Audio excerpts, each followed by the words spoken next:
Hello everyone. तो आज मैं आपके लिए लेकर आया हूँ क्लास 10 साइंस का 20 महत्वपूर्ण ऑब्जेक्टिव क्वेश्चन लेकर आया हूँ जो इससे पहले कितने भी एग्जाम में पूछे जा चुके हैं। ठीक है, तो देखिए क्वेश्चन नंबर 20 क्या लिखा हुआ है धातुएं धारावाहक होते हैं। तो ऑब्वियसली धातु धारावाहक इसलिए होते हैं क्योंकि धातु के अंदर में मुक्त इलेक्ट्रॉन होता है, फ्री इलेक्ट्रॉन होते हैं। उसके अंतिम कक्षा में लास्ट सेल में मुक्त इलेक्ट्रॉन होते हैं, जिसकी वजह से धातु क्या होता है, धारावाहक होते हैं। ऑप्शन नंबर 20 सही हो जाएगा। ठीक है, इस क्वेश्चन का राइट ऑप्शन होगा ऑप्शन नंबर 20 सही हो जाएगा।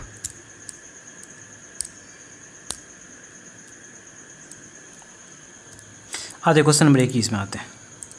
क्वेश्चन नंबर 21 लिखा हुआ है विद्युत परिपथ में विद्युत धारा की माप किससे की जाती है। तो परिपथ में धारा की माप करने वाला जो यंत्र होता है वो होता है एमीटर। गैल्वेनोमीटर से धारा मापते हैं। गैल्वेनोमीटर से क्या होता है, किस प्रकार की धारा मापते हैं, जब किसी चुंबक कह सकते हैं बंद लूप को, है ना, बंद लूप को तार का, चालक तार का बना हुआ तब बंद लूप है, उसके चारों ओर उसके आसपास हम चुंबक को तेज़ी से घुमाते हैं, या नहीं तो बंद लूप को तेज़ी से घुमाएंगे तो ऑब्वियसली क्या होगा कि चुंबकीय क्षेत्र उत्पन्न होगा। चुंबकीय क्षेत्र गति में आएगा। चुंबकीय क्षेत्र गति में आने की वजह से उस लूप के अंदर में क्षणिक धारा होगा, जिसको हम मापते हैं गैल्वेनोमीटर से। तो मतलब धारा, मेन धारा को मापने का काम होता है एमीटर। ठीक है, किस उपकरण में धन आवेश और ऋण आवेश का साइन नहीं होगा, चिन्ह नहीं होगा। तो याद रखिएगा, जो जिसमें धन आवेश और ऋण आवेश का चिन्ह नहीं होगा वो है कुंडली। एमीटर में होता है। एमीटर कुछ इस तरह से होता है, यहाँ पे प्लस प्लस होता है, एक माइनस प्लस होता है, कांट सिंबल बताएगा। वोल्ट मीटर में भी प्लस माइनस का चिन्ह होता है, जिसमें एक तार को जोड़ते हैं, एक तार को निगेटिव को यहाँ जोड़ते हैं। कुंडली में मतलब एक होता है, कुंडली मतलब आर्मेचर को कहते हैं। जब तार को हम आयताकार या एक बंद लूप के रूप में मोड़ कर रख देते हैं चुंबक, दो शक्तिशाली चुंबक के बीच, तो उसे हम कहते हैं, जिसको रखा गया अंदर में, वो होता है आपका कुंडली। तो कुंडली में कोई सिंबल नहीं होगा, कोई चिन्ह नहीं होगा। ठीक है, क्वेश्चन नंबर 23 में लिखा हुआ है 10 ओम 20 ओम के दो प्रतिरोध को श्रेणी क्रम में जोड़ा गया है। तो श्रेणी क्रम में जोड़ने का डायरेक्ट फार्मूला होता है दोनों को जोड़ दो। तो ऑप्शन नंबर क्या हो जाएगा, सी हो जाएगा। ठीक है, बढ़ते क्वेश्चन नंबर 24 में क्या लिखा हुआ है विभवांतर के दो बिंदुओं के बीच 2 कूलम आवेश को ले जाने में किया गया कार्य क्या होगा। तो 12 नंबर का क्वेश्चन नंबर 24 में है 12 वोल्ट एक तार है, इस पॉइंट पे सपोज मान लो कि इस पॉइंट पे, इन दोनों पॉइंट के बीच का जो पोटेंशियल डिफरेंस है वो है 12 वोल्ट। ठीक है, और इस यहाँ से लेकर इस पॉइंट से लेकर इस पॉइंट तक 2 कूलम आवेश को ले जाया गया। तो सवाल ये है कि कार्य क्या होगा, वर्क क्या होगा। तो इकाई आवेश को भी बराबर होता है W/Q। इकाई आवेश को एक बिंदु से दूसरे बिंदु तक लाने में जो काम करना पड़ता है वो होगा आपका क्या, विद्युत मतलब कार्य कहलाएगा। तो W बराबर विद्युत विभवांतर भी होता है, W बराबर V/Q। तो V है आपका 12 वोल्ट और आवेश है 2 कूलम, मतलब 12 दूना 24 जूल, है ना, 24 जूल ऊर्जा की खपत हो जाएगी। ऑप्शन नंबर 20 सही है। क्वेश्चन नंबर 25 में आते हैं, क्या लिखा हुआ है किसी विद्युत बल्ब का अनुत्माक 220 वोल्ट 120 वाट जब उसे 110 वाट से जोड़ा जाता है, प्रचलित किया जाता है, तब इसके द्वारा उपमुक्त शक्ति क्या होगा। बल्ब का जो अनुत्माक है वो 220 वोल्ट 120 वाट है। उसी बल्ब को 110 वोल्ट बैटरी से जोड़ेंगे, ठीक है, और उसके बीच का पावर कितना होगा उस टाइम पे। तो पहले हमें यह जानना है कि जब बल्ब को, है ना, जोड़ा गया है 220 120 वाट, तो उस टाइम पे करंट क्या है, उसके फिलामेंट का करंट क्या होगा वो निकालना है। तो P होता है V/I, है ना, यहाँ से हम निकाल सकते हैं I का मान P/V हो जाएगा आपका P है 120 वाट, V हो जाएगा 220, ये कैंसिल 11 बार में और 6 बार में हो जाएगा आपका 6/11 एम्पियर। ठीक है, उस तार से होकर कितना धारा प्रवाह होगा, 6/11 एम्पियर, फिलामेंट से 6/11 एम्पियर होगा। अब सवाल है कि उसी बल्ब को अब जोड़ा गया 110 वोल्ट के साथ, तो पावर क्या होगा। तो P बराबर होता है V/I। तो V है आपका 110 वोल्ट और करंट कितना आया 6/11 ओम। कितनों भी वाट से जोड़ लो, है ना, या इसके बीच का पोटेंशियल डिफरेंस चेंज कर दो, लेकिन धारा जो होगा, नहीं वाट से नहीं बल्कि पोटेंशियल डिफरेंस जो है, अगर वो चेंज करने पर धारा तो वही रहेगा जो है। 11 से 110 10 बार में कैंसिल हो गया, यहाँ 10 बचा, यहाँ 6, 10 छक्के 60। ऑप्शन नंबर सी सही हो जाएगा ना, ऑप्शन नंबर सी सही है। बढ़ते क्वेश्चन नंबर 26 में क्या लिखा हुआ है 2 चालकता जिसमें पदार्थ की लंबाई का समान व्यास का है। पदार्थ की लंबाई तथा समान व्यास का है, दोनों को देखो क्वेश्चन समझते हैं क्या लिखा हुआ है, दो चालकता जिसमें पदार्थ की लंबाई तथा व्यास समान है।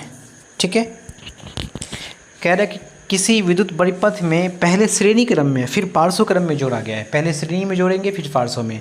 तो श्रेणी में जोड़ते हैं, दो तार है जिसकी लंबाई भी बराबर और दोनों का प्रतिरोध कह सकते हैं मोटाई भी बराबर, मतलब व्यास भी बराबर। इसका मतलब दोनों का प्रतिरोध होगा आर। इसी दोनों को जब पहले हम श्रेणी में जोड़ते हैं, श्रेणी में जोड़ने का मतलब है 2R। ठीक है, श्रेणी में जोड़ने का अर्थ हो गया 2R। फिर उसी दोनों प्रतिरोध को अब समांतर में लगाया गया। समांतर के लिए इक्विवेलेंट निकालते हैं 1/R1 + 1/R2। तो ऑब्वियसली दोनों एक ही होगा। R एलसीएम 1 + 1 2/R पलट जाएगा तो R इक्विवेलेंट हो जाएगा आपका क्या, R/2। ठीक है, R/2 ये हो जाएगा आपका R/2। R से R कैंसिल, 2 दूना 4, 4:1 हो जाएगा, है ना। ऑप्शन नंबर डी सही है, 4:1 हो जाएगा। ठीक है, क्वेश्चन नंबर 27 में रेशम द्वारा रगड़ने पर कांच की छड़ में जो उत्पन्न होती है, क्या वो ऋण आवेश होगा या धन आवेश होगा या ए और बी दोनों होगा। ऑब्वियसली धन आवेश होता है। कांच की छड़ को, है ना, रेशम द्वारा रगड़ने पर कांच की छड़ में उत्पन्न जो आवेश होगा वो धन आवेश होगा। 24 भी इसी प्रकार, 28 भी इसी प्रकार का क्वेश्चन है। ठीक है, ऊन द्वारा एबोनाइट की छड़ को रगड़ने पर एबोनाइट के छड़ पर उत्पन्न होता है। एबोनाइट के छड़ पे ऊन द्वारा एबोनाइट की छड़ को रगड़ा तो एबोनाइट की छड़ पे जो उत्पन्न होगा वो होगा आपका क्या, ऋण आवेश। ठीक है, ऑप्शन नंबर ए सही है। बढ़ते हैं क्वेश्चन नंबर 29 में, दो आवेशित वस्तुओं पर लगने वाले बल पर कौन सा नियम लागू होगा। तो याद रखिएगा, तो इन सिंपल है, बल कौन सा नियम लागू होगा, कूलम का नियम। कूलम का नियम कहता है कि दो आवेश के बीच में लगने वाले बल का परिणाम F इन दोनों के गुणनफल के बराबर होगा और इनके बीच की दूरी के वर्ग का व्युत्क्रमानुपाती होगा। मतलब K भी आ जाएगा इसके अंदर में, K साइलेंट है। तो अब 29 का हो जाएगा, 29 का ऑप्शन नंबर सी हो जाएगा, कूलम का नियम। ठीक है, क्वेश्चन नंबर 30 देखो क्या लिखा हुआ है, 1 किलोवाट घंटा का व्यावहारिक मात्रक बताना है। तो 1 किलोवाट घंटा का व्यावहारिक मात्रक याद रखिएगा वो होता है यूनिट। ऑप्शन नंबर ए सही है, यूनिट होता है। जनरली हम लोग BTU कहते हैं, बोर्ड ऑफ ट्रेड यूनिट कहते हैं। ठीक है, व्यावहारिक मात्रक यूनिट में लाते हैं। क्वेश्चन नंबर 31, कौन सा पद विद्युत शक्ति को निरूपित नहीं करता है। ये करेगा I²R, V I करेगा V²/R। तो ऑप्शन नंबर जो होगा वो ऑप्शन नंबर बी सही है। ठीक है, और क्वेश्चन नंबर 32 में बिजली के फ्यूज़ का तार बना होता है। तो पहली बात याद रखना कि फ्यूज़ का तार तब बनता है जब तार का गलनांक ज़्यादा हो, तार का प्रतिरोधकता ज़्यादा, तार का गलनांक कम हो। तार का गलनांक कम हो और प्रतिरोधकता भी कम हो। तो जनरली फ्यूज़ तार किस धातु का नहीं बनाते, प्योर धातु का नहीं, तांबे और टिन दोनों मिश्र धातु का प्रयोग करके बनाते हैं, है ना। तांबे और टिन से जो मिश्र धातु तैयार होगा उसी से बनाते हैं तांबे, ये फ्यूज़ का तार बनाते हैं। क्वेश्चन नंबर 13 में आ जाओ, क्या लिखा हुआ, 33 है ना। 1 जूल का मान क्या होगा। तो सही ऑप्शन बताना है, 1 जूल का जो मान होगा वो ऑप्शन नंबर ए हो जाएगा, 0.24 कैलोरी। क्या हो जाएगा, 0.24 कैलोरी हो जाएगा। ठीक है, और क्वेश्चन नंबर 34 में, बल्ब के तंतु के बनाने में टंगस्टन का उपयोग क्यों किया जाता है। तो टंगस्टन का उपयोग इसलिए करते हैं क्योंकि टंगस्टन का गलनांक उच्च होता है, प्रतिरोधकता भी उच्च होता है। तो टंगस्टन का गलनांक इसमें दिया हुआ और इसमें दिया हुआ है, तो इसमें हो जाएगा। और वैसे NCERT में 3300 के आसपास दिया हुआ है। ठीक है, तो अप्रॉक्स में 3380 भी चल जाएगा। लेकिन option number C, option number B नहीं होगा। ऑप्शन नंबर डी भी हो सकता है, लेकिन वैल्यू जब एग्जैक्ट पता है आपको तो वही ऑप्शन सही होगा। ऑप्शन नंबर ए सही है। ठीक है, क्वेश्चन नंबर 35 होगा, 1 इलेक्ट्रॉन वोल्ट किसके बराबर होगा। तो याद रखिएगा, जब किसी परमाणु के अंतिम कक्षा में या किसी कक्षा से पहली कक्षा में इलेक्ट्रॉन का त्याग होगा, ट्रांसफ़र होगा, उसके पास ऊर्जा चाहिए, एनर्जी चाहिए, तो वो ऊर्जा बराबर होगा कितना, 1.6 × 10⁻⁻19 जूल हो जाएगा। ठीक है, 36, 1 वाट निम्न में किसके तुल्य होगा, 1 वाट बताना है। तो वाट का क्या होता है, वाट बराबर क्या होता है, फार्मूला बताओ।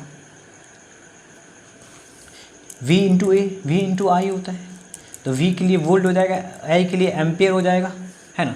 36 का ऑप्शन नंबर डी सही हो जाएगा। ठीक है, क्वेश्चन नंबर 37 में आओ, अगर दो आवेश Q1 और Q2 एक दूसरे से r दूरी पर स्थित है। बताए तो थोड़ी देर पहले बताए थे। Q1 यहाँ है, Q2 यहाँ है। तो कूलम के नियम से उत्पन्न बल, तो बल जो होगा वो होगा ऑप्शन नंबर ए सही है, F बराबर K Q1 Q2 बट्टे R square. Option number B भी सही है, बट इसमें नियतांक दिया हुआ है, इसमें एक कांस्टेंट दिया हुआ है, इसमें नहीं दिया हुआ है, इसलिए बेहतर ऑप्शन क्या होगा, ऑप्शन नंबर ए हो जाएगा। ठीक है। 38 कूलम के नियम में K को क्या कहते हैं ना, K क्या होता है कूलम के नियम में, K एक समानुपाती नियतांक होता है जिसकी वैल्यू निकालते हैं हम लोग। क्वेश्चन नंबर 39 दो सदृश आवेशों के बीच किस प्रकार का बल होगा। सदृश मतलब है कि एक जैसा आवेश, तो आवेश जब एक जैसा हो तो इट मीन्स कि वो आवेश एक दूसरे से दूर भागता है, प्रतिकर्षण बल। लेकिन विजातीय आवेश का मतलब अलग अलग आवेश, मतलब एक प्लस एक माइनस, इसके बीच में लगने वाला जो बल होगा वो होगा आकर्षण बल। क्या होगा आकर्षण बल। ठीक है। तो आज के लिए बस इतना ही। उम्मीद है कि आज का क्लास आपको समझ में आया होगा। सारे ऑब्जेक्टिव क्वेश्चन आप लोग ज़रूर देखेंगे। ठीक है। अगर चैनल पर नए, चैनल को सब्सक्राइब कर दे, वीडियो को लाइक ज़रूर कर दे।